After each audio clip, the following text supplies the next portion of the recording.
Les priorités opératoires. Nous avons vu précédemment que lorsque nous avions des opérations dans la même famille, c'est la première opération lue qui est la première opération faite. Dans mon A, je n'ai que des additions et des soustractions. Je lis en premier le 6 plus 7, c'est donc ce que je vais effectuer en premier. Je veille bien à réécrire les termes qui n'ont pas encore été utilisés. Je n'ai pas utilisé le moins 4 plus 2 moins 8, ils sont donc réécrits sur la deuxième ligne. Puis je lis en premier à nouveau 13 moins 4. J'obtiens 9 et je lis en premier à nouveau 9 plus 2. J'obtiens 11. Il me reste à terminer mon calcul en faisant 11 moins 8. Pour mon B, je n'ai que des multiplications et des divisions. C'est donc la première opération lue qui est la première opération faite.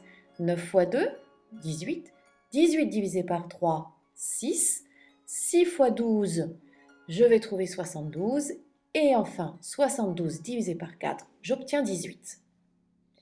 Mais quand mes familles vont se mélanger, des additions avec des multiplications, je vais également pouvoir avoir des additions avec des divisions avec des soustractions, des additions, multiplications, soustractions, des multiplications, soustractions et à nouveau multiplications. Tout le monde devra trouver le même résultat, par conséquent il faudra respecter des règles qui s'appellent des priorités opératoires. La famille des multiplications et des divisions passe devant la famille des additions et des soustractions. Dans mon C, j'ai une addition et une multiplication. Mes priorités sont modifiées, ce n'est plus l'ordre de lecture que je vais respecter, mais je vais faire passer en premier la multiplication. Je vais donc faire 5 fois 5. Je réécris le 4 plus que je n'ai pas encore utilisé et je finis par faire 4 plus 25. Dans le D, je vais faire le 7 fois 3 en premier, je réécris le plus 2 que je n'ai pas utilisé et je pourrai enfin terminer mon calcul. Dans le G, j'ai une addition, une multiplication et une soustraction. Mes priorités opératoires m'obligent à faire ma multiplication en premier. Je trouve donc 4 plus 10, résultat de la multiplication, moins 3. Désormais, je n'ai plus qu'une seule famille. Je vais donc revenir aux priorités précédemment travaillées. Je vais faire l'ordre de lecture. Je lis l'addition 4 plus 10 avant la soustraction.